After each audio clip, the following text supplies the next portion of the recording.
Curious lang po ako, paano niyo po nakahandle yung ganyang kadami po nga? Pare na lang.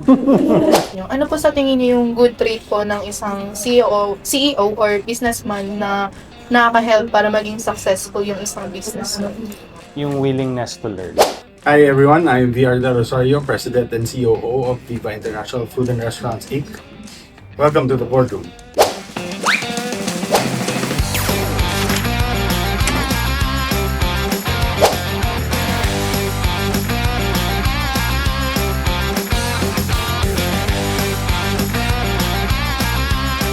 Hello, ako si VR Del Rosario with Viva Foods. So currently, meron kaming 12 brands. Nagsimula kami 2015. Yung Viva Foods kasi is under Viva Entertainment. So family business siya. Nag-start yung dad ko, yung chairman namin ng 60s eh.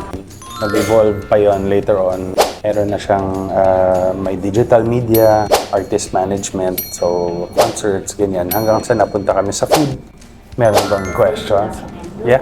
Ano po yung pinaka-challenging part yung nagsisimula pa lang kayo ng mag-business?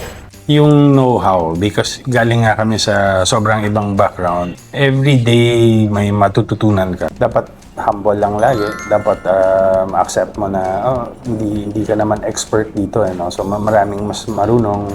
Dapat willing ka to listen. Willing ka na to accept na, pag nagkamali ka, okay, may mali ako, ayusin ko to para next time hindi ko na siya gagawin ulit.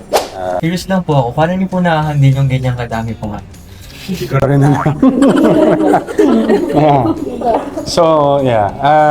Nagsimula kami, parang 5 lang kami. So, eventually, each time na nag-expand or marami rin yung tao. I think right now, meron ng 3,000 kaming tao. So, malaking sakit sa ulo. Pero, sobrang rewarding. Yung mga taong kasama mo talaga sa work is yung magpapalaki at tutulong sa'yo. So, dapat tama yung mga kasama mong tao. Meron po bang pagkakataon na yung 2 or 3 business nyo is sabay pong nagkaroon or nakaharap ng problema? If meron po, paano nyo po yun na lalagpasan or na-resolve?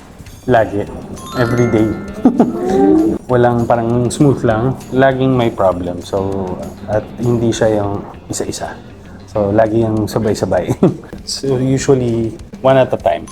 hindi siya kayang parang susolve mo lahat at the same time. Parang mga anak mo, kunyari, di ba? Kung 12 yan, lahat kailangan mong bigyan ng attention. So, Mga starting entrepreneurs po, ano po yung mabibigay niyo na tips sa kanila po? I think mentors are very important. If you're willing to listen sa mga storya ng mga negosyante or kahit na hindi negosyante, basta yung mga natutunan ng mga tao sa buhay nila. I think marami kang mapipick up, marami kang matututunan na pwede mong mai-apply sa buhay mo. If makapaglaan ka ng time to watch mga videos about business tips or I think marami kang matututunan.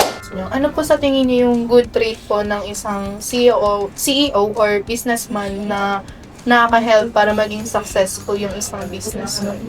Yung willingness to learn na yun nga, na-mention ko rin kanina. As long as you're always willing to listen, be open to ideas, dapat willing kayong makinig, dapat always search for something new to learn. Kasi lagi siyang, mayroon siyang application na magagamit mo without you realizing, natutunan ko to sa ganito or sa ganitong bagay.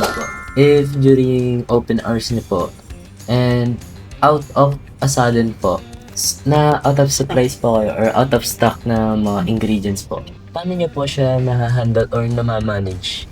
Okay. So, meron kaming team ng supply chain na kunyari naubos sa tindahan, tatawag sila doon or message na sila na, kailangan ng stock. So, usually tatawag kami sa supplier kagad para makapag-deliver. Kung wala sa supplier, merong lalabas sa tindahan para kumuha at bumili kasi hindi pwedeng mawalan. But nangyayari pa rin talaga na nauubusan at yung product na kailangan or yung raw material na hindi available outside. So, ang problema lang doon, mapapamahal ka.